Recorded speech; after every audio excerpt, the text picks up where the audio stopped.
Why are we keeping this asshole around?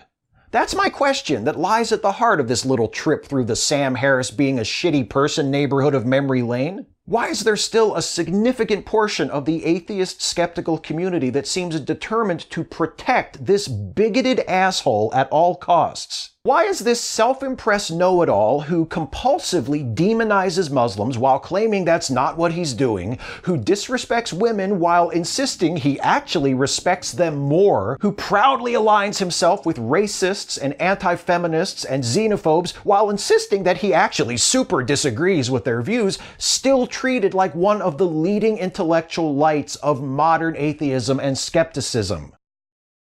1 week ago, the YouTuber Steve Shives published a video titled Waking Up to Sam Harris Not Making Sense, and within it expressed numerous reasons as to why he believes Harris is an arsehole. I believe all of that.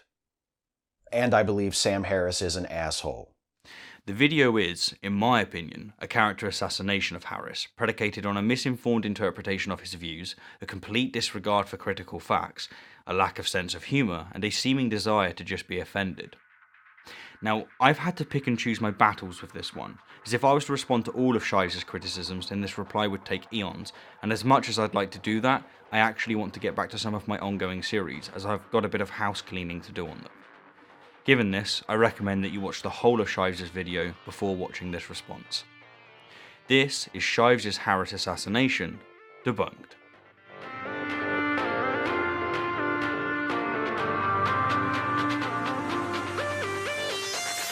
Let's start with context, a thing that most of Harris's critics are not very fond of.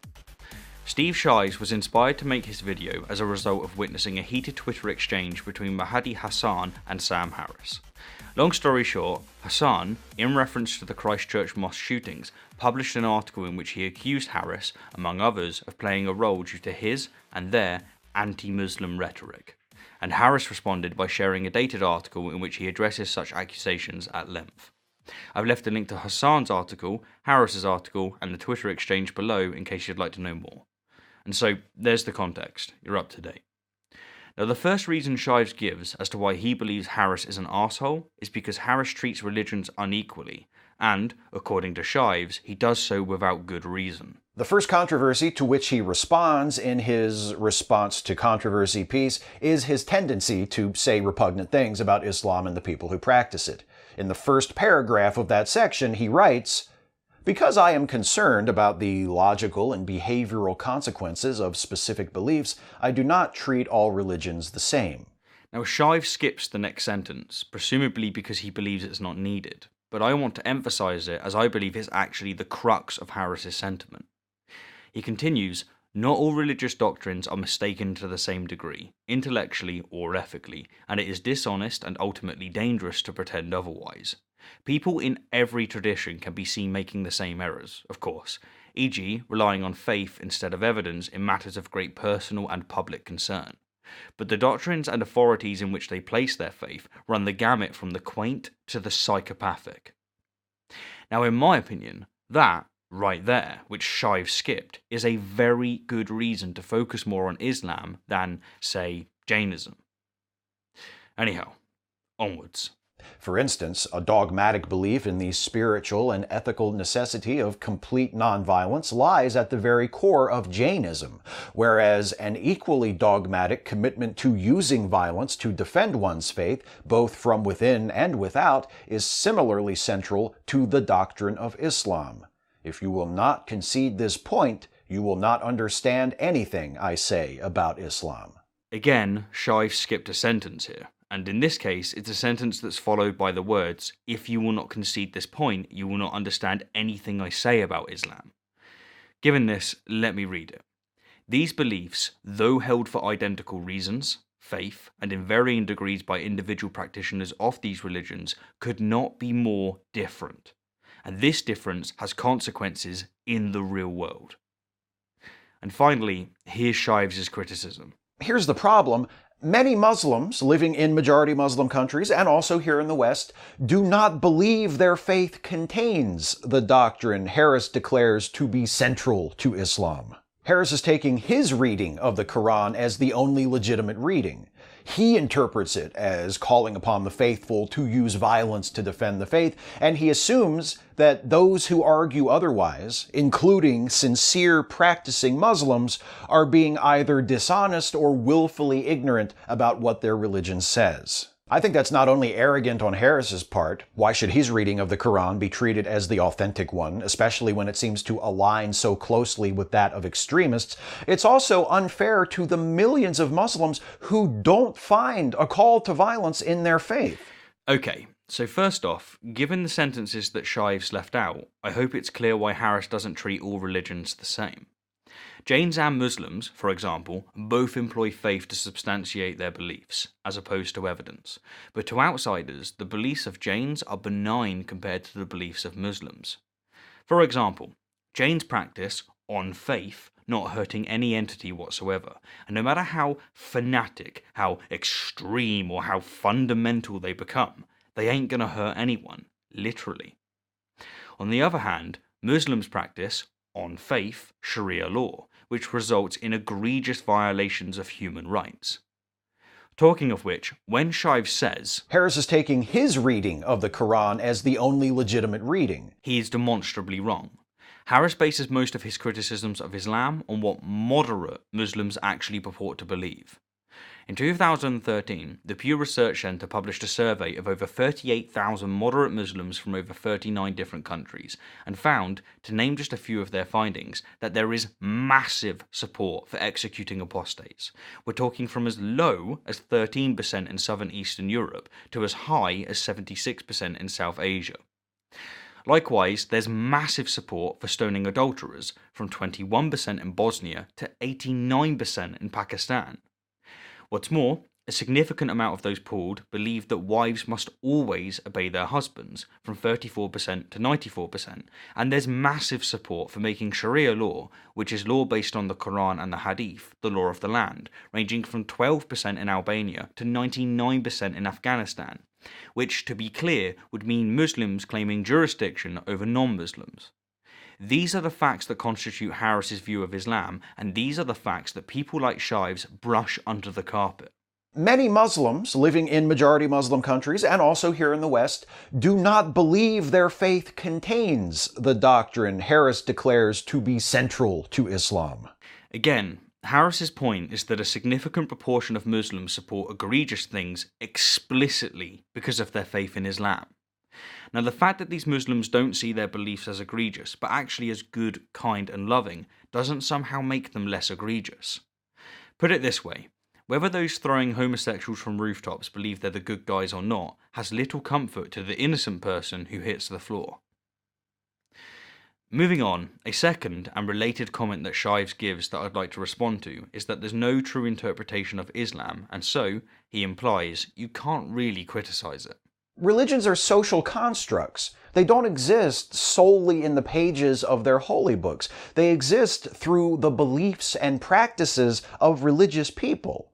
When Sam Harris says using violence to defend one's faith is a central doctrine of Islam, that is true for some Muslims. But it's also not true for some Muslims. And here's the key point, as I see it, neither of those groups is right or wrong.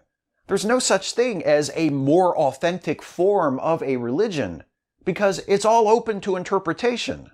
Religions are social constructs, of course, and while one interpretation of a text might be more literal than another, neither can be really proven right or wrong. This is true, though it's worth noting that when taken to its logical conclusion, this produces absolutely absurd results, as one could interpret the sentence "know thyself" to mean know yourself, while another person could interpret it to mean lick all pigs over the age of 3, and yet neither can be proven right or wrong. However, more to the point, when a significant proportion of a religion's adherents want, for example, homosexuals to be severely punished, and do so explicitly because of their interpretation of their faith, you can't just hand-wave that away. Doing so helps no one. But you know what? For the sake of argument, let's do that. Let's hand-wave it away just for Shives. What we're left with is a significant amount of people who want to severely hurt homosexuals, and Harris is simply pointing out that such beliefs are not compatible with and a threat to Western civilization. The point being, of course, is that even with all interpretations aside, the fact that there's a significant population calling for such atrocities is a serious problem that must be addressed. And if the earnest reason the population gives for their belief is Islam, then Islam is what must be addressed. Now, there's many more accusations and comments on the topic of Islam that I'd like to respond to, and perhaps we'll do upon another time. But for now, I'll move on to Shives' claim that Harris is disrespectful to women and has a history of sexism. One controversy Harris doesn't address in his response to controversy is his history of sexism, but that's because he gave that subject an article all to itself. What happened was, back in 2014, Harris was interviewed in front of a live audience at George Washington University. The interview was conducted by Washington Post reporter Michelle Borstein. At one point, Borstein asked Harris why the atheist community in general, and his own audience in particular, seems so overwhelmingly male. Harris initially answered with a joke, saying the problem must be his own lack of sex appeal. According to Harris, he was approached by a woman at a book signing after the interview who pointed out to him how sexist his answer to that question was. Harris's response to that woman, according to his own account of it, found in the aforementioned article about the event he published on his blog, was even more sexist and blockheaded than what he'd said on stage. The woman told Harris that what he'd said was sexist and damaging and warranted an apology, and Harris said to her, "You really are determined to be offended, aren't you?" And then she said, "No, you're just totally unaware of how sexist you are." Which is accurate. Of all the reasons that Shives gives for calling Harris an arsehole, this is, in my opinion, the weakest, and that's saying something. Making a joke that's predicated on an assumption that is largely true does not make Harris sexist. Honestly, I'm flabbergasted. Shives and people like him give a free pass to people who are actually sexist. For example, the massive percentage of Muslims that believe that wives must always obey their husbands, or that a woman's testimony is only worth half that of a man's. But he calls Harris sexist and says that he has a history of sexism. History of sexism. Because he once told a woman who got offended by a light joke that she's a snowflake. Honestly, how can people have such double standards? Sexism is a very serious charge, and to insist that Harris is sexist over this joke is to be a fucking arsehole. Shives, I have to say it, you really are just trying to be offended, aren't you? And last but not least, another reason Shives believes Harris is an arsehole is because he quit Patreon, according to Shives, because he supports far-right activists. Last year, Harris even went so far as to announce he was quitting Patreon because it had recently banned the likes of Milo Yiannopoulos and professional misogynist and racist troll Carl Benjamin from its platform. Harris insisted that he doesn't share their politics. He just thinks they should be able to earn thousands of dollars a month ranting about how feminists and immigrants are destroying Western civilization and pointing out when a mass shooter makes some good points in his manifesto. In a podcast subsequent to his departure from Patreon, Harris gave very good reason as to why he pulled the plug. In short, he looked into the case of Sargon of Akkad and found that 1, he was taken out of context, and 2, and most importantly, he was banned for using offensive language. In light of this, Harris said, "While I don't share the politics of the band members, I consider it no longer tenable to expose any part of my podcast funding to the whims of Patreon's Trust and Safety Committee." He continued, "Given that I frequently touch controversial topics, and that I am making considerable effort to create a space where I can do that, it just seems prudent for me to secure 100% of my funding through my own website." Add to this the fact that Harris is forever having his words twisted and misrepresented by people such as Shives. Which is accurate. And given that Patreon's Trust and Safety Committee have failed to account for context before, I think his departure from the platform was a wise decision. And even if I didn't, I wouldn't insist that he must share the views of those who are banned. Oftentimes, a principle is just a principle, no strings attached, and Harris has shown himself to be principled many times before, such as when he quit Pamburn Philosophy due to Travis not reimbursing cancelled ticket sales. Anyhow, there are many more comments that I'd like to respond to, but for now, I'll leave it here. To conclude, even if we ignore the vast majority of what's just been covered, the fact that Shives calls Harris sexist for simply making a light joke which is predicated on a fair assumption makes Shives an arsehole. Which is accurate. Now don't get me wrong, Harris is no saint. He is, like all of us, a pattern-seeking mammalian ape, and as such he makes mistakes here and there, and he doesn't always do himself favours. But he's certainly not the shitty, sexist, racist, Islamophobic arsehole that Shives claims him to be. Why are we keeping this asshole around? We, the significant proportion of the atheist/skeptical community, are keeping Harris around because he's a decent and intelligent human being who actually acknowledges the facts, no matter how inconvenient, and is actively trying to discuss and interact with them. While many intellectuals are playing identity politics, Harris is actually having serious and difficult conversations with both allies and opponents alike. While most are shutting down conversations by absolutely demonizing anyone who disagrees with them, by calling them Nazis or fascists or racists or sexists, Harris is calmly having conversations, and people like me deeply appreciate that. That's why Harris is still around, and that's why he isn't going anywhere. Anyhow, as always, thank you kindly for the view, and, talking of Patreon, an extra special thank you to my wonderful patrons and those of you who have supported the channel via merchandise and PayPal. Until next time, my fellow apes, until next time.